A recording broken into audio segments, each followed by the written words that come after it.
Assalamualaikum warahmatullahi wabarakatuh. Yang terhormat Dr. Muhammad Anasrullah SPD MM selaku dosen pengampu mata kuliah seminar usulan penelitian. Di sini saya akan memaparkan penelitian saya dengan judul pengaruh elektronik word of mouth dan kualitas produk terhadap keputusan pembelian produk skincare Glad to Glow pada prodi pendidikan ekonomi mahasiswa Universitas Bhinneka PGRI Tulungagung. Perkenalkan, nama saya Resa Dwi Novitasari dengan NPM 3 digit dari belakang 047. Di sini saya akan memaparkan latar belakang penelitian saya, yaitu di era globalisasi ini, industri kosmetik Indonesia berkembang semakin pesat. Menurut BPOM RI 2023, industri kosmetik Indonesia tumbuh sebesar 21,9% atau dari 913 usaha pada tahun 2022 menjadi 1010 usaha pada tahun 2023. Sebelum melakukan pembelian, banyak masyarakat Indonesia yang mengecek informasi online mengenai kualitas produk.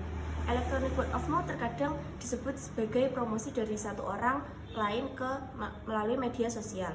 Electronic word of mouth mengacu pada komentar positif dan negatif yang dibuat oleh calon pelanggan atau pelanggan saat itu tentang suatu produk, layanan, atau tujuan yang tersedia bagi banyak individu dan organisasi melalui internet.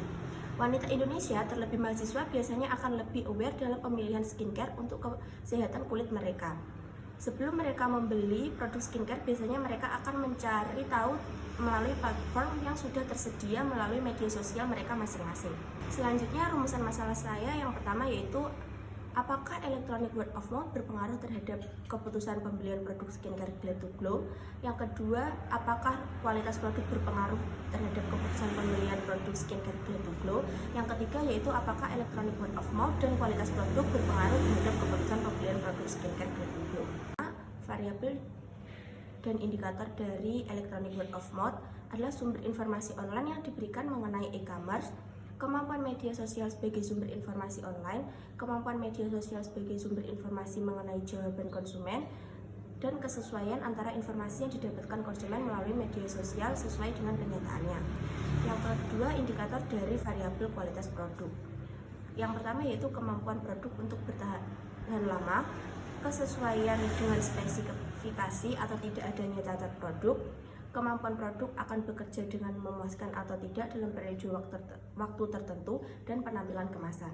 Selanjutnya, indikator dari variabel keputusan pembelian, yaitu kemantapan membeli setelah mengetahui informasi produk, memutuskan membeli karena merek yang paling disukai, membeli karena sesuai dengan keinginan dan kebutuhan, membeli karena mendapat rekomendasi dari orang lain. Yang selanjutnya, penelitian yang relevan dengan penelitian ini yaitu Raihan Amil 2021, yaitu dengan judul pengaruh electronic word of mouth terhadap keputusan pembelian studi kasus produk skincare MS Glow.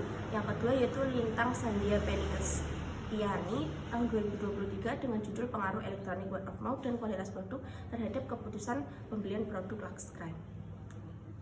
Metode penelitian digunakan ini yang pertama yaitu jenis dan rancangan penelitian. Menggunakan penelitian kuantitatif dan rancangan penelitian ini adalah non-eksperimen. Yang kedua, populasi dan sampel. Populasi adalah mahasiswa Universitas Bhinneka PGRI Prodi Pendidikan Ekonomi dan menggunakan probability sampling dan non-probability sampling. Yang selanjutnya yaitu teknik pengumpulan data. Pada penelitian ini, peneliti menggunakan teknik pengumpulan data primer berupa angket atau kuesioner. Angket dalam penelitian ini digunakan untuk mengukur variabel electronic word of mouth, kualitas produk, dan keputusan pembelian. Data dalam pembelian ini menggunakan skala Likert. Dengan menggunakan skala Likert, maka variabel yang akan diukur dijabarkan menjadi indikator. Variabel yang akan diukur dijabarkan dalam indikator variabel yang kemudian dijadikan sebagai titik total untuk menyusun item-item instrumen untuk diubah ke dalam pertanyaan atau pernyataan. Selanjutnya, teknik analisis data pada penelitian ini. Dalam penelitian ini, untuk mempermudah dan memperlancar analisis data, peneliti menggunakan statistik dengan bantuan IBM SPSS 25 sehingga informasi yang akan digunakan lebih mudah untuk dianalisa dan dibuat kesimpulan. Menggunakan beberapa uji sebagai berikut, yaitu uji asumsi klasik seperti uji normalitas, uji linearitas, uji multikolinearitas, dan uji heterokadisititas, dan uji analisis regresi linear berganda, serta uji hipotesis. Manusia diciptakan untuk berguna, bukan untuk sempurna.